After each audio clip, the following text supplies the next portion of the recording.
சத்தம் வல்லமை உள்ளது, கர்த்தரின் சத்தம் மகத்துவம் உள்ளது. திரண்ட தண்ணீர் மேல் ஜலப்பிரவாகம் மேல் கர்த்தரன் முழங்குகிறார். அல்லேலூயா. கர்த்தருக்கு பிரியமானவர்களே, இன்று நாம் நற்கிரியைகளை செய்யும்படி சிருஷ்டிக்கப்பட்டவர்கள் என்ற தலைப்பில் பார்க்க போகிறோம். அதற்கான வேத பகுதி எபேசியர் 2ஆம் அதிகாரம் 8ஆம் வசனத்திலிருந்து 10ஆவது வசனம் வரைக்கும் வாசிக்கிறேன். கிருபையினாலே விசுவாசத்தை கொண்டு இரட்சிக்கப்பட்டீர்கள், இது உங்களால் உண்டானதல்ல, இது தேவனுடைய ஈவு. ஒருவரும் பெருமை பாராட்டாதபடிக்கு இது கிரியைகளினால் உண்டானதல்ல. ஏனெனில் நற்கிரியைகளை செய்கிறதற்கு நாம் கிறிஸ்து இயேசுவுக்குள் சிருஷ்டிக்கப்பட்டு தேவனுடைய செய்கையாயிருக்கிறோம். அவைகளில் நாம் நடக்கும்படி அவர் முன்னதாக அவைகளை ஆயத்தம் பண்ணியிருக்கிறார். இங்கே பவுல் இந்த சபைக்கு சொல்லுகிற ஒரு காரியம் என்னன்னா, நான் ரட்சிக்கப்பட்டு இருக்கிறேன். ரட்சிப்பு அப்படின்னு சொல்லும்போது கடைசி நாளிலே நான் தேவனுக்கு முன்பாக நிற்கும்போது நியாயாதிபதியாய் அவர் என்னுடைய வாழ்க்கையை கணக்கிட்டு பார்த்து இவனுக்கு பரலோகத்தில் இடம் கொடுக்கலாமா, நித்திய வாழ்வு கொடுக்கலாமா, இல்லைன்னா நரகத்தில் நித்திய அழிவுக்கு நேராக இவனை அனுப்பணுமா அப்படின்னு ஒரு டிசிஷன் எடுக்கும்போது தேவனுடைய கோபாக்கினையிலிருந்து விடுவிக்கப்பட்டவர்கள், விடுதலையாக்கப்பட்டவர்கள், ரட்சிக்கப்பட்டவர்களாய் இருக்கிற நிலை பேரு தான் ரட்சிப்பு. அதுக்கு தான் முதல் வசனத்தில் சொல்கிறோம், அக்கிரமங்களினாலும் பாவங்களினாலும் மரித்தவர்களாய் இருந்த நம்மை கிறிஸ்துவோடு கூட உயிர்ப்பித்தார். நம்முடைய பாவமும் அக்கிரமும் தேவனுக்கும் நமக்கும் உறவில்லாதபடி பிரித்து விட்டது. தேவனுடையவர்களாய் இருந்தால் அவருடைய ராஜ்யத்தில் நமக்கு நித்திய வாழ்வு உண்டு. தேவனுடையவர்கள் அல்லாதவர்களாக இருந்தால் நாம் நரகத்துக்கு அனுப்பப்படும். இதுதான் நியாய தீர்ப்பு. தேவனுடைய கோபாக்கினையிலிருந்து ரட்சிக்கப்பட்டவர்களாக இருக்கிறோம். இது எப்படி உண்டானது அப்படின்னு சொல்லும்போது, நம்முடைய பாவங்களையும் அக்கிரமங்களையும் நீக்கி நம்மை தேவனோடு ஒப்புரவாகும்படி இயேசு சிலுவையிலே மரித்தார். மரித்து உயிர்த்தெழுந்து 3ஆவது நாள் பிதாவினுடைய வலது பார்சத்தில் இப்போ போய் உயிர்த்தெழுந்தவர் பிதாவின் வலது பார்சத்தில் உட்கார்ந்து இருக்கிறார், நமக்காக பரிந்து பேசி கொண்டு இருக்கிறார். நம்முடைய ஆவிக்குரிய நிலை என்னன்னா, கிறிஸ்துவோடு கூட நாம் உன்னதங்களிலே உட்கார்ந்து இருக்கிறோம். 7ஆவது வசனத்தில் வாசிக்கிறோம், கிறிஸ்து இயேசுவுக்குள் நம்மை அவரோடு கூட எழுப்பி உன்னதங்களிலே அவரோடு கூட உட்காரவும் செய்தார். நம்முடைய ஆவிக்குரிய நிலை கிறிஸ்துவோடு கூட உன்னதங்களிலே அவரோடு வாழ்ந்து கொண்டிருக்கிறோம். நமக்கு பதிலாக சிலுவையில் மரித்த இயேசு இப்பொழுது அவர் நமக்குள்ளாக வாழ்கிறார். நமக்கு பதிலாக நம்முடைய சரீரத்திலிருந்து நம்முலியமாய் கிரியை செய்கிறவராக இருக்கிறார். நாம் அவருக்குள் வாழ்ந்து கொண்டு இருக்கிறோம் உன்னதங்களிலே. இதுதான் கிறிஸ்தவம், புதிய ஏற்பாட்டு சொல்லுகிற கிறிஸ்தவ நம்பிக்கை. இந்த நிலையில் அவர் என்ன சொல்லுகிறார்னா, இந்த ரட்சிக்கப்பட்டு தேவனோடு ஒப்புரவாகி ஆவிக்குரிய நிலை கிறிஸ்துவோடு கூட உன்னதங்களில் வாழ்ந்து கொண்டிருக்கிற இந்த நிலையை ரட்சிப்பு என்று அழைக்கும் போது அவர் சொல்லுகிற காரியம் என்னன்னா, இது உங்களால் உண்டானதல்ல, இது தேவனுடைய கிருபை. அது இயேசுவை நான் விசுவாசிப்பதனால இந்த நிலையை, இந்த பாக்கியத்தை நான் பெற்றுக்கொண்டிருக்கிறேன். இது கிரியைகளினால் உண்டானதல்ல. எந்த நற்கிரியைகள் இந்த காரியங்களை செய்தேன், செய்யவில்லை, பாவம் செய்யவில்லை, அவர்களைப் போல வாழவில்லை, இந்த நற்கிரியைகளை செய்திருக்கிறேன், இந்த பக்தியாய் வாழ்ந்திருக்கிறேன், சன்மார்க்கமாய் வாழ்ந்திருக்கிறேன் அப்படின்னு சொல்லுகிற நற்கிரியைகள் என்று பூமியில் எதெல்லாம் டிஃபைன் பண்ண முடியுமோ அதன் அடிப்படையில் தேவன் உங்களுக்கு இந்த ஆவிக்குரிய நிலையை, பாக்கியத்தை தரவில்லை அப்படின்னு சொல்லிட்டு அவர் சொல்கிறாரு. ஒருவனும் பெருமை பாராட்டக்கூடாது. ஆமாம், என் பக்தி எவ்வளோ உபவாசம் பண்ண, எவ்வளோ ஜபங்கள் வருஷக்கணக்காக நான் பண்ண தியாகங்களை கர்த்தர் பார்த்து பரவாயில்ல இவனுக்கு நித்திய ஜீவனை தருவோம் அப்படின்னு தந்தார்னு இல்லைங்க. இயேசு சிலுவையில் செய்த கிரியைகளின் அடிப்படையில் நமக்கு கிருபையாய் தேவன் இந்த பாக்கியத்தை தருகிறார். அவரை விசுவாசிப்பதனால அந்த பாக்கியத்தை நாம் பெற்றுக்கொள்கிறோம். அப்பொழுது கிரியைகள் தேவையில்லையா அப்படின்னு ஒரு கேள்வி வரும். கிரியைகள் தேவை, கிரியைகளுக்கேற்ற பலன் நமக்கு உண்டு. ஆனால் அந்த கிரியைகளை குறித்து அவர் சொல்லுகிற காரியம் என்னன்னா, ஒருவரும் பெருமை பாராட்டாதபடிக்கு, என்னுடைய கிரியையினால தான் அப்படின்னு நான் பெருமை பாராட்டக்கூடாது, பெருமை பாராட்ட முடியாது. காரணம் என்னன்னா 10ஆம் வசனத்தில் சொல்லுகிறார், ஏனெனில் நற்கிரியைகளை செய்கிறதற்கு நாம் கிறிஸ்து இயேசுவுக்குள் சிருஷ்டிக்கப்பட்டோம். தேவனுடைய செய்கையாக இருக்கிறோம், சிருஷ்டிக்கப்பட்டு தேவனுடைய செய்கையாக இருக்கிறோம். அவைகளில் நாம் நடக்கும்படி அவர் முன்னதாக அவைகளை ஆயத்தம் பண்ணியிருக்கார். ஏற்கனவே இந்தந்த நற்கிரியைகளை நான் செய்ய வேண்டும் அப்படின்னு தேவன் ஏற்கனவே ஆயத்தம் பண்ணி வைத்திருக்கிறார். அந்த நற்கிரியைகளை செய்யும்படியாக தான் நான் சிருஷ்டிக்கப்பட்டிருக்கேன் கிறிஸ்து இயேசுவுக்குள்ளாக.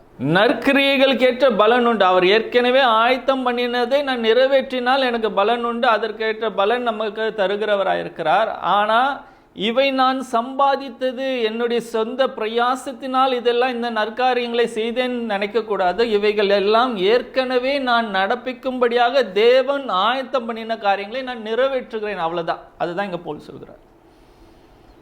இன்றைக்கும் ஆண்டவர் உங்களோடு பேசுகிற காரியம் அதை தான். உங்களுடைய சிருஷ்டிக்கப்பட்டு கிறிஸ்துவுக்குள்ளாக நீங்கள் தேவனுடைய பிள்ளையாய் சிருஷ்டிக்கப்பட்டிருக்கிறீர்களே, இயேசுவை அறிந்து கொள்ளும்படியாக, அவரை ஏற்றுக்கொள்ளும்படியாக தேவன் உங்களுக்கு மனக்கண்களை திறந்து அவருடைய பிள்ளையாய் வாழ்கிற பாக்கியத்தை தந்திருப்பதற்கான காரணமே நீங்கள் நற்கிரியைகளை செய்ய வேண்டும். ஆனால் இந்த நற்கிரியைகளின் ஆதாரத்திலே தேவனோடு உறவல்ல, தேவனுடைய உறவின் ஆதாரத்திலே நீங்கள் நற்கிரியைகளை செய்கிறவர்களாக இருக்கிறீர்கள். அப்படி என்ன நற்கிரியைகளை நான் செய்ய வேண்டும் அப்படின்னு சொல்லும்போது, அப்படியே பிரம்மாண்டமாக ஒரு அதிசயப்பட்டு அற்புதங்களை நடப்பிக்கிற ஒரு பெரிய ஒரு ஹீரோ ரேஞ்சில் நான் ஏதாவது பெருசாக செஞ்சாதான் நற்கிரியைன்னு நினைக்காதீங்க.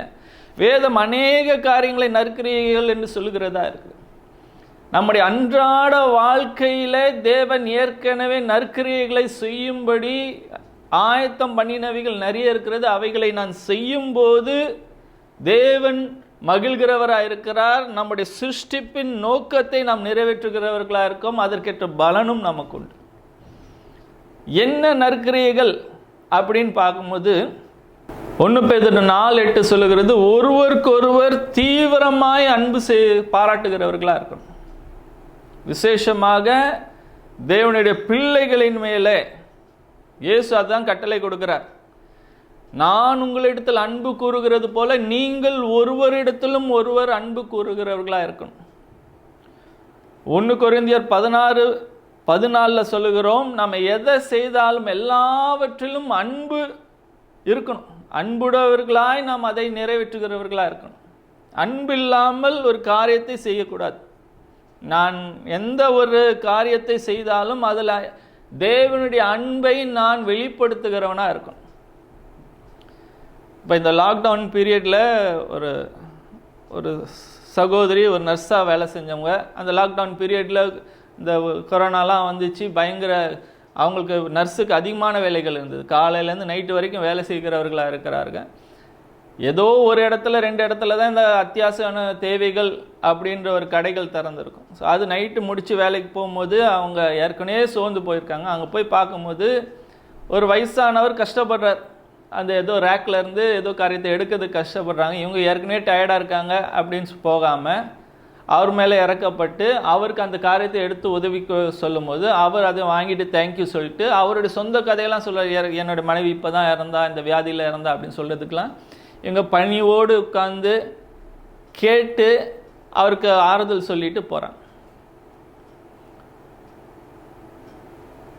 அந்த இடத்துல ஒரு சின்ன ஒரு கேன் எடுத்து தந்தது, அவர் சொல்லுகிற வார்த்தைகளை பொறுமையாக கேட்கிறது, இவைகளையும் தேவன் நற்கிரியையாக பார்க்குறார். நம்ம பெருசாக போய் பணம் கொடுத்தோம், அதை பண்ணோம், இதை பண்ணோன்னு இதை காட்டிலும் அன்பை நாடுகிற அல்லது நாம் அன்பை பகிர்ந்து கொள்ளத்தக்கதான நபர்களை, வாய்ப்புகளை தேவன் ஒவ்வொருவருக்கும் ஒவ்வொரு நாளும் தருகிறார். மற்றவர்களுக்கு நீங்கள் அன்பை பாராட்டுகிறவர்களாக இருந்தாலே தேவனுடைய பார்வையில் அது நற்கிரியாக இருக்கு. சும்மா அவங்க அந்த வேதனைக்கு நீங்கள் பதிலோ தீர்வோ கொடுக்க முடியாது. ஆனால் அவங்க இருதயத்தின் வேதனையை பகிர்ந்து கொள்வதற்கு நீங்கள் செவி சாய்க்கிற அந்த நேரம், அந்த பரிவு, அதை தேவன் பார்க்குறார். தேவன் சொன்ன காரியத்தை தான் நான் செய்கிறோம். தேவன் நமக்கு கொடுத்திருக்கிற கட்டளையும் அதுதான். நீங்கள் என்னுடைய சீஷர்கள் என்பதை எப்படி அறிந்து கொள்வார்கள்னா, நாம் ஒருவரிடத்தில் ஒருவர் காண்பிக்கிற அன்பினாலே நாம் இயேசுவை பின்பற்றுவர்கள் என்பது வெளிப்படுகிறதா. அப்படி இயேசுவின் அன்பை மற்றவர்களுக்கு காண்பிக்கிற காரியத்துக்காக நான் பெருசாக போய் வெளியில் போய் நான் ஊழியம் செஞ்சேன், டிராக்ட் கொடுத்தேன், அதை பண்ணேன், மேடைகள் போட்டேன், மீட்டிங் போட்டேன், அதெல்லாம் நல்லது தான். ஆனால் அப்படி செஞ்சாதான் நற்கிரியை அன்பு என்று நினைக்காதீருங்க. நீங்கள் பாராட்டுகிற சின்ன சின்ன சம்பவங்களில் பாராட்டுகிற அன்பான வார்த்தைகள், செய்கைகள் எல்லாமே தேவன் நற்கிரியை பார்க்கிறார். அதற்கென்றே நீங்கள் படைக்கப்பட்டவர்கள் என்பதை தேவன் இந்த நாளில் உங்களுக்கு நினைப்பூட்டுகிறார். எதை செய்தாலும் அதில் அன்பை காண்பிக்கிறவர்களாக இருங்க. அன்பாக இருக்கிறவங்கள பார்த்தா கிறிஸ்தவங்களா அப்படின்னு கேட்குற அளவுக்கு உங்களுடைய வாழ்க்கை தேவனுடைய அன்பை வெளிப்படுத்துகிறதா இருக்கணும். அந்த நற்கிரியைகளை செய்யும்படியாக தேவன் அதை ஏற்கனவே உங்களுக்கு ஆயத்தம் பண்ணியிருக்கிறார். எத்தனையோ ஆப்பர்ச்சுனிட்டி வந்துச்சு, ஆனால் நான் எனக்கு டைம் இல்லை, இதெல்லாம் ஒரு காரியம் இல்லை அப்படின்னு நெக்லெக்ட் பண்ணிட்டு போகிறது இல்லை. இந்த காரியத்தை, இந்த வாய்ப்பை, இந்த நற்கிரியை செய்யும்படியாக தேவன் எனக்கு ஏற்கனவே இதை ஆயத்தம் பண்ணி வைத்திருக்கிறார், என்னை இந்த இடத்துல கொண்டு வந்திருக்கிறார், இந்த நபரை சந்திக்க வைத்திருக்கிறார் என்பதை உணர்ந்தவர்களாக ஒரு உணர்வுள்ள இருதயத்தோடு நான் நற்கிரியைகளை செய்வதற்கென்று படைக்கப்பட்டவன், சிருஷ்டிக்கப்பட்டவன் என்ற உணர்வோடு அன்றாட வாழ்க்கையில் நடந்து பாருங்க. நீங்கள் இதுவரைக்கும் காணாத கிரியைகளை, சம்பவங்களை செய்யத்தக்கதாக தேவன் வழிவாசல்களை திறப்பார். ஆரம்பத்தில் சொன்ன மாதிரி எல்லாமே பிரம்மாண்டமாக இருக்கணும்னு எதிர்பார்க்காதீங்க. நார்மல் டெய்லி லைஃப்பில், அன்றாட வாழ்க்கையில் தேவனுடைய அன்பை பகிர்ந்து கொள்வதற்கு கிறிஸ்தவர்களுக்கு தேவன் அநேக வாய்ப்புகளை, தருணங்களை தருகிறார். அதை நிறைவேற்றுகிறவர்களாக நீங்கள் இருக்க வேண்டும் என்று இன்று தேவன் உங்களோடு பேசிக்கொண்டிருக்கிறார். ரெண்டாவது, சத்தியத்தை பேசுவது நற்கிரியை. அன்பை பகிர்ந்து கொள்வது, அன்பாய் நடந்து கொள்வது நற்கிரியை எப்படியோ அதே போல் சத்தியத்தை பேசணும். ஆனால் அந்த சத்தியத்தை பேசும்போது எபேசியர் 4:15 வாசிக்கிறோம், அன்புடன் சத்தியத்தை கைக்கொள்ளணும். எதுக்குன்னா அவரை போல நாம் பூர்ணர்களாய் வளரும்படியாக. ஆவிக்குரிய வாழ்க்கையில் ஒரு மனுஷன் வளருகிறான்னா சத்தியத்தை, இது உண்மை எதுவோ அதை பேசுகிற பலன், தைரியம் வேணும். ஆனால் எப்படி பேசணும் என்பதும் தெரியணும். இருக்கிறபடி சொல்லிட்டேன், எனக்கு அப்படியே கட் அண்ட் ரைட்டாக தான் பேச தெரியும் அப்படின்னு சொல்லுது வளர்ச்சி அல்ல. கரெக்டான காரியம், ஆனால் அதை அன்புடனே செய்கிறவர்களாக இருக்கணும். கொலோசியர் 4:6 வாசிக்கிறோம், உங்கள் வசனம் கிருபை பொருந்தினதாயும் உப்பால் சாரமேற்றப்பட்டதாயும் இருக்கணும். கிருபை பொருந்தினவர்களாக அவர் பேசணும். இப்போ 2 நண்பர்கள் இருக்காங்க. ஒரு கிறிஸ்தவ நண்பர் இருக்கார், ஒரு படிக்கிற பசங்கன்னு வச்சுக்கோங்க. இன்னொருத்தர் அவர் ஃப்ரெண்டு என்ன சொல்லுகிறாரு, எப்பா நான் எவ்வளோ திறமையாக காப்பி அடித்தேன் பார்த்தியா இந்த டெஸ்ட்டில் அப்படின்னு சொல்லும்போது, இந்த கிறிஸ்தவ நண்பர் என்ன சொல்லணும், நீ காப்பி அடித்த இது ஏமாத்து வேலை அப்படி இப்படின்னு அவரை திட்டுறதை காட்டிலும் அதே காரியத்தை கிருபை பொருந்தின விதமாய் அன்புடனே சொல்லலாம். எப்படி ஒரு எக்ஸாம்பிளுக்கு உதாரணத்துக்கு சொன்னேன், நீ இதை காட்டிலும் பெட்டர் ஆப்பே, நீ காப்பி அடித்து தான் பாஸ் ஆகணும் இல்லையா, உனக்கு அதை காட்டிலும் திறமை இருக்கே அப்படின்னு நம்ம சொல்லணும்னா அவருக்கு எப்படி தோணும்? நம்ம சொல்ல வேண்டியது சொல்லிட்டோம், நீ காப்பி அடித்தது தப்பு என்பதை சொன்னோம். ஆனால் அவர் அதை புரிந்து கொண்டு உணர்ந்து கொண்டு, இல்லை நம்முடைய நிலையை தாழ்ந்து நாம் கிரியை செய்து விட்டோம் என்பது உணரணும். அதுதான் நோக்கம். நான் தப்பு, நீ தப்பு செஞ்சிட்ட என்பது சொல்வது என் நோக்கம் அல்ல. நீ தப்பை செய்தது காட்டிலும் அதிலேருந்து மனம் திரும்பணும் என்பது தான் என்னுடைய நோக்கமாக இருக்குது. நிறைய இடத்துல, இது ஒரு உதாரணத்துக்கு இந்த காரியத்தை சொன்னோம், நிறைய இடத்துல நான் உண்மையாக பேசுகிறேன், சத்தியத்தை பேசுகிறேன், எச்சரிக்கிறேன் அப்படின்னு சொல்லி மற்றவர்களை காயப்படுத்துகிறது தான் முடிவாக இருக்கிறதே ஒழிய அவர்கள் அதிலேருந்து மனம் திரும்பி குணப்படுவது கோல் அல்ல. நான் எதுக்கு சொல்கிறேன், அப்படி சொல்வதின் பலனாக நன்மை உண்டாகுமா என்பது நாம் கவனிக்கணும். அவர் கட்டப்படுவாரா, அவருடைய வாழ்க்கை மாறுமா என்பதை அறிந்தவர்களாய் உணர்ந்தவர்களாய் நாம் சத்தியத்தை பேச வேண்டும். அப்போ அது நற்கிரியை. உண்மையை மாத்திரம் சொன்னேன்னா நற்கிரியாக இருக்காது. ஏன்னா அது முடிவு டேமேஜ் இருந்ததுன்னா பிரயோஜனம் இல்லை. நான் சொல்லுகிற உண்மையினாலே அவர் திருந்துகிறவர்களாக இருந்தால் அது நன்மை. அதனால தான் ஒருத்தர் தப்பு செஞ்சால் இயேசு கற்றுக் கொடுத்த பாடம் என்னன்னா, முதல்ல தனியாக போய் அவர்கிட்ட பேசு. தனியாக பேசிட்டு அவர் அதுக்கும் செவி கொடுக்கலன்னா 2 பேர் ஒன்று யார் பேச்சை கேட்பாங்களோ அந்த மாதிரி ஆட்கள் 2 பேரை கூட்டிகிட்டு போய் பேசு. அப்பமும் திருந்தலைன்னா அப்போ சபைக்கு கொண்டு வா. உலகத்துக்கு கொண்டு போன்னு சொல்லலை, சபைக்குள்ளாக தேவ மக்களுக்கு முன்பாக கொண்டு வா. எல்லாரும் வந்து அவருக்கு போதிக்கிட்டோம். அதுக்கும் கேட்கலன்னா ஒன்றும் பண்ண முடியாது. ஆனால் ஒரு ப்ராசஸ் இயேசு சொல்லி கொடுத்துருக்காரு. அவங்களை பேரை அசிங்கப்படுத்து, உண்மையை தான் சொன்னேன்னு சொல்லி அசிங்கப்படுத்துவது நோக்கம் அல்ல, அவரை திருத்துவது நோக்கமாக இருந்தால் சத்தியத்தை பேசுங்க, அன்போடு பேசுங்க, ஞானத்தோடு பேசுங்க, கிருபை பொருந்தின வார்த்தைகளோடு பேசுங்க. அப்பொழுது அது நற்கிரியை என்று வேதம் சொல்லுகிறதா இருக்கு. 3வது, நம்ம நற்கிரியை அப்படின்னு சொல்லும் போதே ஆட்டோமேட்டிக்காக வந்து உதாரத்துவமாய் தேவையில் உள்ளவர்களுக்கு, குறைச்சல் உள்ளவர்களுக்கு நாம் கொடுக்கிறது அந்த தயால குணம் நற்கிரியை தான். ஆனால் அதில் ஒரு காரியம் இருக்குது. இயேசு நம்மளுக்கு கற்றுக் கொடுத்த காரியம் என்னென்னா, நீங்கள் கொடுக்கறது வலது கை கொடுக்கறது இடது கைக்கு தெரியக்கூடாது அப்படின்றார். பரிசுத்தவான்களில் குறைச்சல் உள்ளவர்களுக்கு பகிர்ந்து கொள்ளுங்கள்னு ரோமர் 12:13 வாசிக்கிறோம். அதே காரியத்தை எபேசியர் 4:28 வாசிக்கும் போது, குறைச்சல் உள்ளவர்களுக்கு கொடுக்கத்தக்கதாக எனக்கு இருக்கணும்.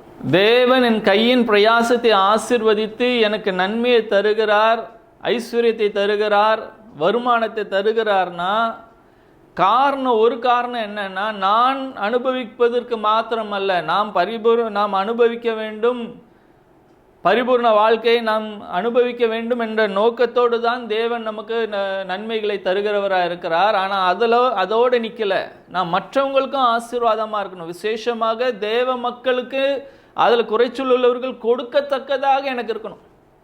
எனக்கு இறக்கம்லாம் இருக்குது, ஆனால் அதுக்கு போதுமான வருமானம் இல்லை அப்படின்னு சொல்லுவது கிறிஸ்தவ வாழ்க்கை அல்ல. இறக்கம் இருக்குது, அதே அளவுக்கு நான் உதவி செய்யத்தக்கதாக எனக்கு பொருளாதார ஆசீர்வாதமும் இருக்கிறது என்பது தான் தேவனுக்கு மகிமை உண்டாக்குறதா. நம்ம இதில் கவனமாக இருக்கணும். நான் வந்து மற்றவங்களுக்கு உதவி செய்கிறேன் என்பதை எல்லாரும் அறியத்தக்கதாக நான் அப்படியே பிரபலப்படுத்தி மக்கள் என்னை பாராட்ட வேண்டும், புகழ்ச்சி எனக்கு உண்டாகணும் அப்படின்றது பரிசேயர்களுடைய மனப்பான்மை. அதை தான் இயேசு கடிந்து கொள்கிறவராக மத்தேயு 6 நான் மற்றவங்களுக்கு கொடுக்கறத வந்து அப்படியே எக்காலம் ஊதி எல்லாருக்கும் தெரியட்டும் அப்படின்னு ரேஞ்சில் கொடுக்கக்கூடாது. நற்கிரியைகளை செய்ய வேண்டும், ஆனால் பரலோகம் பார்க்கறது என்ற நினைப்போடு கொடுக்கணும். அப்பொழுது தேவன் அதை நற்கிரியை என்று பார்க்கிறார். இல்லைன்னா நீங்கள் சுயத்தை, மனுஷர்களுடைய புகழ்ச்சியை நீங்கள் விரும்புகிறவர்களாக, சுய புகழ்ச்சிக்காக நீங்கள் செய்கிறதாக காணப்படுகிறது. தேவன் நற்கிரியைகளை செய்ய வேண்டும் என்று தேவன் உங்களை விரும்புகிறவராயிருந்து இன்று பேசிக்கொண்டிருக்கிறார். ஆனால் ஜாக்கிரதையாக இருக்கணும். எதுலன்னா, தேவனுக்கு மகிழ்ச்சியும் புகழ்ச்சியும் உண்டாகணும். கொடுக்கும்போது தேவனை மகிமைப்படுத்தணுமே ஒழிய உங்களை பாராட்டுகிற ரீதியில் தான் இருக்கணும் என்ற எதிர்பார்ப்பு இருக்கக்கூடாது. அதற்காக தான் நான் கொடுக்குறேன் என்ற ரேஞ்சிலையும் நீங்கள் இருந்துடக்கூடாது. நற்கிரியைகளை செய்ய வேண்டும் என்று தேவன் நம்மை சிருஷ்டித்து அதை ஏற்கனவே ஆயத்தம் பண்ணியிருக்கிறார். ஏற்கனவே ஆயத்தம் பண்ணினதை நான் நிறைவேற்றுகிறவனாக இருக்கிறேன் என்ற மனப்பான்மையோடு நீங்கள் நற்கிரியைகளை செய்கிறவர்களும் தான தர்மங்களை செய்கிறவர்களாக இருக்கணும். 1 தெசலோனிக்கர் 5:17 பார்க்குறோம், கொலோசியர் 4:2 பார்க்குறோம். நாம் இடைவிடாமல் ஜெபிக்கிறவர்களாக இருக்கணும். ஜெபிக்கிறது ஒரு நற்கிரியை. ஏன் அதை நற்கிரியை என்று வேதம் சொல்லுகிறதுனா, நான் அந்த நிலையில் நான் என்னுடைய சுய பலனை, சுய அறிவை, அனுபவத்தை நான் சார்ந்திராமல் தேவனுடைய இரக்கத்தையும் தேவனுடைய ஞானத்தையும் சார்ந்தவர்களாய் அவரை நம்பி இருக்கிறேன் என்பதை காண்பிக்கிற ஒரு கிரியை தான் ஜெபம். ஜெபம் என்று சொல்லும்போதே என்னுடைய விருப்பங்களை நிறைவேற்றுகிறது தான், அதை நிறைவேற்றுவதற்காக நான் எடுக்கிற ஒரு ஆவிக்குரிய கிரியை என்பது நினைக்கக்கூடாது. ஜெபம் என்பது சொல்லும் போது என்னுடைய சித்தம் அல்ல உம்முடைய சித்தம் நிறைவேற வேண்டும் என்று என்னுடைய விருப்பத்தை நான் அவருடைய விருப்பத்துக்கு இணங்குகிறதாக நான் என்னை மாற்றிக்கொள்கிற இடம்தான் ஜெபம். அவரை என்னுடைய விருப்பத்தை நிறைவேற்றத்தக்கதாக நான் அவரை கன்வின்ஸ் பண்ணுகிற இடம் இல்லை. அவருடைய விருப்பத்துக்கு எதுவாக என்னுடைய விருப்பத்தை மாற்றி அவருடைய விருப்பம்தான் என்னுடைய விருப்பம் என்று மாற்றுகிற ஒரு அலைன் பண்ணுகிற இடம் தான் ஜெபம். அதை தேவன் விரும்புகிறவராக இருக்கிறார். அதனால தான் சொல்ல இடைவிடாமல் ஜெபம் பண்ணுங்கள். இடைவிடாமல் ஜெபம் பண்ணனா காலையும் நைட்டும் போட்டு ஜெபம் பண்ணுறதில்லை. எப்போவுமே அவருடைய சித்தத்துக்கு என்னுடைய சித்தத்தை நான் சமர்ப்பிக்கிறவனாக இருக்க வேண்டும் என்பதுதான் தேவன் விரும்புகிற ஒரு காரியமாக இருக்கிறது. அதை பரலோகம் நற்கிரியாய் காணும். நம்ம ஜெபிக்கும் போது தான் தேவனுடைய வல்லமையும் நடத்துதலும் நமக்கு உண்டாகிறதா இருக்கு. என்னுடைய வேலைகளிலே நான் செய்கிற காரியங்களிலே உண்மை உள்ளவனாய் இருப்பதை வேதம் நற்கிரி என்று சொல்லுகிறது. கொலோசியர் 3:23 வாசிக்கிறோம். நான் எதை செஞ்சாலுமே, வீட்டில் வேலை செஞ்சாலும் சரி, அலுவலகத்தில் வேலை செஞ்சாலும் சரி, ஒரு வியாபாரம் செஞ்சாலும் சரி, ஊழியம் செஞ்சாலும் சரி, எதை செய்தாலுமே நான் அதை தேவனுக்கென்று செய்கிறவன் என்ற நினைப்போடு, நான் முழு இருதயத்தோடு உற்சாகத்தோடு நான் அதை செய்கிறவனாக இருக்கும். எல்லா மனுஷர்களுக்கு முன்பாக யோக்கியமானவைகளை செய்யுங்கள்னு ரோமர் 12:17 வாசிக்கிறோம். மற்ற நம்முடைய வேலையை பார்த்து இவர்கள் யோக்கியமானவர்கள் என்று சொல்லத்தக்கதாக நம்முடைய வேலை இருக்கணும். ஹானஸ்டி. இது ஒரு நடந்த சம்பவம். ஒரு ஆட்டோக்காரர் கிறிஸ்தவர் இருந்தாராம். அவர் ஒரு வயசான அம்மாவை ஒரு பேங்க் வாசலில் இறக்கி விட்டுட்டு போகிறார். அவர் கொஞ்சம் தூரம் போயிட்டு அடுத்த இடத்துக்கு போனதுக்கப்புறம் பார்க்குறாரு, பின்னால் அந்த ஆட்டோவில் பின்னால் சீட்டுக்கு பின்புற இருக்கிற இடத்துல ஒரு மஞ்சப்பை இருக்குது. என்னன்னு பார்த்தா உள்ளே 1,00,000 ரூபா இருக்குது. அப்போ தான் அவருக்கு ஞாபகம் வருது, அந்த பாட்டியம்மாவை தானே இப்போ விட்டோம் பேங்க் வாசலில், அவங்கள்ட்ட தான் இருக்குன்னு சொல்லிட்டு திரும்ப விடுறார். அங்கே வரும்போது பார்த்தா அந்த பாட்டியம்மா பேங்க் வாசலில் அங்கலாய்த்து கொண்டு இருக்கிறாங்க, ஐயோ அப்படின்னு. அப்போ இவர் டிரைவர் போய் ஆட்டோ டிரைவர் கொடுக்குறாரு. அதை பார்த்துட்டு கேட்ட அந்த அம்மா கேட்ட முதல் வார்த்தை என்ன, நீங்கள் கிறிஸ்தவங்களா அப்படின்னு கேட்டாங்க. அவங்களுக்கே தெரியுது, உண்மையை காண வேண்டும் என்றால் கிறிஸ்தவர்களிடத்தில் காண வேண்டும். ஆனால் கிறிஸ்தவர்களாக இருந்து உண்மை இல்லைன்னா உலகமே நீங்கள் கிறிஸ்தவங்களா, நீங்களாம் ஒரு கிறிஸ்தவங்களான்னு கேட்குற ரேஞ்சில் இருக்காது. உங்களை ஆச்சரியப்பட்டு நீங்கள் கிறிஸ்தவர்கள் உண்மையாக இருப்பார்கள் என்ற ஒரு எதிர்பார்ப்பு உலகத்தில் இருக்குது. தேவனும் அதை தான் எதிர்பார்க்குறார். அதுக்காக 1,00,000 ரூபா இருந்தால் தான் நான் கொடுக்கணும்னு இல்லை. ஒரு 50 ரூபா கீழே கிடக்குது, இல்லை ஒரு கஸ்டமர் வச்சுட்டு போயிட்டார், மறந்துட்டு போயிட்டார், அவர்கிட்ட அந்த 50 ரூபா தானே அப்படின்னு நீங்கள் எடுக்காமல் அதை போய் திரும்ப கொடுக்குறீங்களே, அப்போ தேவன் பரலோகம் பார்க்க, அந்த மனிதர் பார்ப்பார், இவர் நியாயமாக உண்மையுள்ளவராக இருக்கிறாரே. தேவனுக்கு சாட்சியாய் அந்த இடத்துல நீங்கள் விளங்குகிற உங்கள் கிரியைகள், உங்கள் யோக்கியமான செய்கைகள், உங்களுடைய உண்மை தேவனுக்கு மகிமையை உண்டாக்குறதா இருந்தால் அது நற்கிரியை. நற்கிரியையை செய்யும்படி நாம் சிருஷ்டிக்கப்பட்டவர்கள். உங்கள் வேலையில் நீங்கள் உண்மையாக இருப்பதை பரலோகம் நற்கிரியை என்று பார்க்கிறது. நீங்கள் எதை செய்தாலும் மனுஷர்கள் பார்க்கறதுக்காக இல்லை, தேவன் என்னை பார்த்து கொண்டிருக்கிறார் என்று உண்மையோடு முழு இருதயத்தோடு நீங்கள் அதை செய்கிறவர்களாக இருந்தால் பரலோகம் அதை நற்கிரியை என்று பார்க்கிறது. உங்கள் வேலையை திறம்பட செய்யுங்கள், அது நற்கிரியை. அதில் உண்மை யோக்கியம் இருந்தால் அது நற்கிரியை. பரலோகம் அதை எதிர்பார்க்குது. அதற்காக தான் நீங்கள் சிருஷ்டிக்கப்பட்டீர்கள், ஆவிக்குரிய வாழ்க்கையில் பிறந்திருக்கிறீர்கள், திரும்பவும் பிறந்திருக்கிறீர்கள் என்பதை நாம் புரிந்து செயல்படுகிறவர்களாக இருக்கும். அடுத்தது பார்க்க வேண்டிய ஒரு காரியம் என்ன, குடும்பத்தை எப்படி கவனிக்கிறோம். எபேசியர் 5:25 வாசிக்கிறோம். புருஷர்களுக்கு சொல்லுது, கிறிஸ்து சபையில் அன்பு கூறுவது போல புருஷர்கள் மனைவியிடத்தில் அன்பு கூறணும். அது மாதிரி சபை கிறிஸ்துவுக்கு கீழ்ப்படுகிறது போல மனைவி புருஷனுக்கு கீழ்ப்படியணும். தகப்பன்மார்கள் சொல்ல இருக்குது எபேசியர் 6:4, தேவனுடைய கட்டளைகளின்படியாக பிள்ளைகளை வளர்க்கணும், ஆலோசனை தந்து அவர்களை நடத்தணும். ஃபேமிலி செட்டப்பை எப்படி நடத்துறீங்க, அதை நற்கிரியை என்று தேவன் பார்க்கிறார். போய் உலகத்தில் நான் ஊழியம் செஞ்சேன், நான் அதை பண்ணேன் இதை பண்ணேன்றதை காட்டிலும் ஒவ்வொரு கிறிஸ்தவ தகப்பனுக்கும் தாய்க்கும் முதல் மிஷனரி ஸ்தலமே உங்கள் குடும்பம்தான்.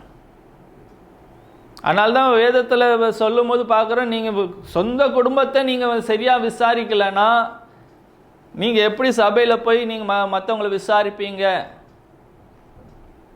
ஊழியத்தெல்லாம் செய்யலாம், சர்ச்சில் ஊழியம் செய்யுங்க, வெளியில் ஊழியம் செய்யுங்க. ஆனால் நீங்கள் செய்ய வேண்டிய முதல் இடம், ஊழியம் செய்ய வேண்டிய முதல் இடம் உங்கள் குடும்பம். உங்கள் குடும்பத்தில் நீங்கள் அன்பு கூறணும்.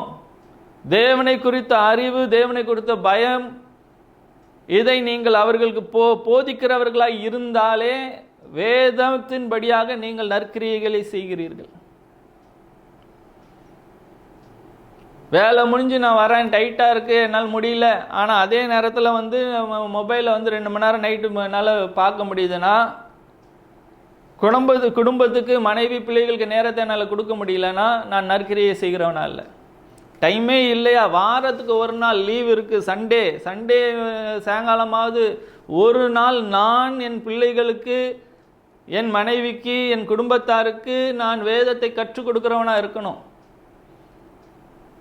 நான் போகும்போது, எந்திரிக்கும் போது, நடக்கும்போது, எல்லா இடத்துலையும் நான் தேவனை காண்பிக்கிறவனா இருக்கணும். முதல்ல ஆண்டவர்கிட்ட கேளு, வசனம் என்ன சொல்லுது, பைபிள் இப்படி தானே சொல்லுது அப்படின்னு. நான் ஒரு மேடை வச்சு பிரசங்கம் பண்ணணும்னு அவசியம் இல்லை. ஆனால் உங்கள் பிள்ளைகளுக்கு நீங்கள் கர்த்தரை கற்றுக் கொடுக்கிறவர்களாக இருந்தாலே அது நற்கிரியை என்று வேதம் சொல்லுகிறது. பரிசுத்தமாய் வாழ்வதும் நற்கிரியை தான். 1 தெசலோனிக்கேயர் 4:7 வாசிக்கிறோம், தேவன் நம்மை அசுத்தத்திற்கல்ல பரிசுத்தத்துக்கென்றே அழைத்திருக்கிறார். 1 கொரிந்தியர் 6:18 வாசிக்கிறோம், வேசித்தனத்துக்கு விலகி ஓடுங்கள், உங்களுடைய சரீரம் கரைப்படாதபடிக்கு, உங்களுடைய ஆத்துமா கரைப்படாதபடிக்கு பாவத்துக்கு நீங்கள் விலகி ஓடி பரிசுத்தமாய் வாழ்ந்தால் அது நற்கிரியை. ஏன்னா உங்களை பார்க்குறாங்களே, உலகம் பார்க்குது. நம்ம நினைப்போம் யாரும் என்ன பார்க்கலன்னு, ஆனால் உலகமே உங்களை கவனிச்சுட்டு தான் இருக்கும். இவங்களுடைய வாழ்க்கை எப்படி இருக்குது, நடத்தை எப்படி இருக்குது, பேச்சு எப்படி இருக்குது, பேச்சுக்கேற்ற மாதிரி நடத்த இருக்கா என்பதை கவனித்து கொண்டு இருக்கிறார்கள். இவங்களும் நம்மளை போல தானே அப்படின்னு சொன்னால் தேவனுக்கு அது மகிமையை உண்டாக்குறது இல்லை. இந்த கெட்டு போகத்தக்கதாக இந்த சூழ்ந்து இருக்கிற சூழ்நிலை உலகத்தில் இவர்கள் வித்தியாசப்பட்டவர்களாக, மற்றவங்களுக்கு நார்மலாக தோன்றதுக்கு கூட இவங்க செய்யாமல், கர்த்தருக்காக அது செய்யலை, நாங்கள் கர்த்தருடைய ஜனங்கள், இது இங்கே சுபாவம் அல்ல என்று வித்தியாசப்படுத்தி தங்களை காண்பிக்கிறார்களே அப்படின்னு தேவனுக்கு சாட்சியாக இருப்பது நற்கிரியை. நீங்கள் பாவத்தை விட்டு விலகி ஓடுறீங்களே, அதை தேவன் நற்கிரியை என்று பார்க்கிறார். அதற்கென்றே உங்களை சிருஷ்டித்தவர் இருக்கிறார். ஏற்கனவே ஆயத்தம் பண்ணின இடம். நான் அந்த பாவத்தில் விழுந்துட்டேன்னா நான் நற்கிரியை செய்யறதுக்கு தவறி விட்டேன், பாவத்தை விட்டு விலகி இருந்தேன்னா அந்த சூழ்நிலையில் என்னை பார்க்குறவர்களுக்கு நான் தேவனை நான் சொல்லி காண்பிக்கிறவனாக இருந்திருப்பேன். விழுந்துட்டேன்னா அவனும் நம்மளை போல தான்ப்பா அப்படின்னு சொல்லிட்டு போயிடுவான். அந்த இடத்துல தேவனை காண்பிக்கிறதுக்கு தேவன் ஒரு சூழ்நிலையை, வாய்ப்பை கொடுத்திருந்தும் அதை இழந்தவனாக இருப்பேன். பரிசுத்தமாய் வாழுகிறதும் நற்கிரியை தான். ஆவிக்குரிய வாழ்க்கையிலே வளர்கிறதும் நற்கிரியை. ஏதோ இருந்த வண்ணமாகவே 25 வருஷமாக அப்படியே ஸ்டாண்டர்டாக இருக்கிறேன்னு இல்லை. என்னுடைய ஆவிக்குரிய வாழ்க்கையிலே நான் வளர்ந்து கொண்டே இருக்கணும். எபேசியர் 4:1 சொல்லுது, உங்கள் அழைப்புக்கு ஏற்றபடி அதற்கு தகுதியாய் நான் நடந்து கொள்ள வேண்டும். ரோமர் 12:2 சொல்லுகிறது, என்னுடைய மனம் புதிதாகிறதுனாலே நான் மறுரூபமாக, என் வாழ்க்கை மாறிக்கிட்டே இருக்கணும், வளர்ந்து கொண்டே இருக்கணும், இயேசுவை அதிகமாக நான் பிரதிபலிக்கிறவனா இருக்கணும். அதற்கு சேஞ்ச் ஆக வேண்டியது முதலாவது என்னுடைய மனம்.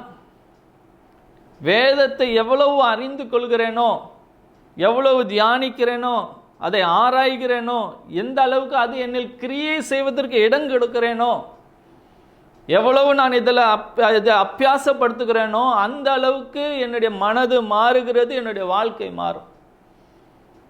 என்னுடைய ஆவிக்குரிய வளர்ச்சியை தேவன் விரும்புகிறவராக இருக்கிறார். நம்ம வீட்டில் குழந்தை அப்படியே இருக்குது, 25 வயசானாலும் 10 வயசு பையன் மாதிரியே நடந்துக்கிறான் அப்படின்னா நம்ம சந்தோஷப்படுவோமா? சந்தோஷப்படலை. நம்ம அந்தந்த வயசில் பிள்ளைகள் வளர்ந்து இந்தந்த காரியங்களை செய்கிறார்கள், அவர்களுடைய வாழ்க்கை அவர்கள் பேச்சு மாறும் போது சந்தோஷப்படுகிறோம். அதே மாதிரி தேவன் பார்க்கிறார், அவன் ஆவிக்குரிய வாழ்க்கையில் வளர்ந்து கொண்டே இருக்கிறதை நற்கிரியை என்று பார்க்கிறார். வேதத்தை தியானிக்கிறவர்களாக இருங்க, விசுவாசிக்கிறவர்களாக, அபியாசப்படுத்துகிறவர்களாக இருங்க.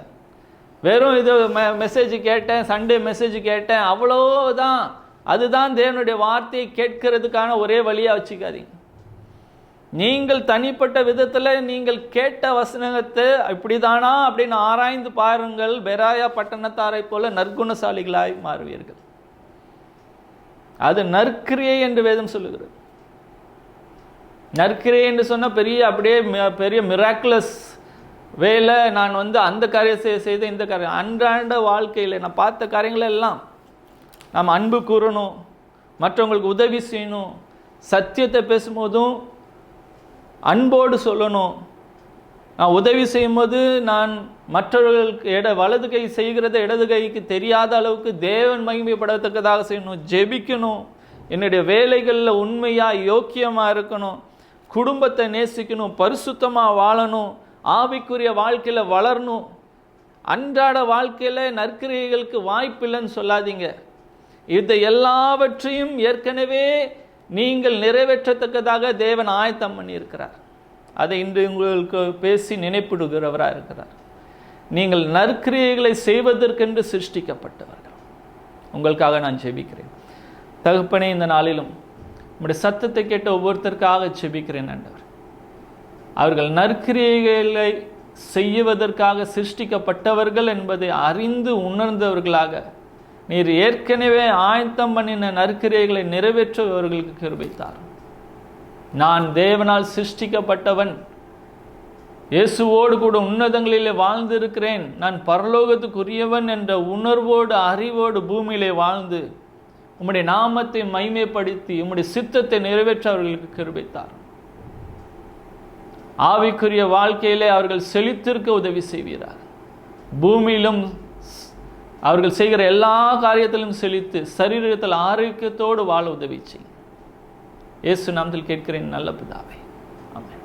God bless you. For contact J. Seelan Paul Ministries, contact number 97907-52795. Mail ID wordofgod.paul@gmail.com. J. Seelan Paul Ministries வழங்கிய நற்செய்தி உங்களுக்கு பிடிச்சிருந்தா மறக்காம இந்த சேனலை லைக் பண்ணுங்க, ஷேர் பண்ணுங்க, சப்ஸ்கிரைப் பண்ணுங்க. கீழே இருக்க பெல் ஐக்கானை கிளிக் பண்ணுங்க.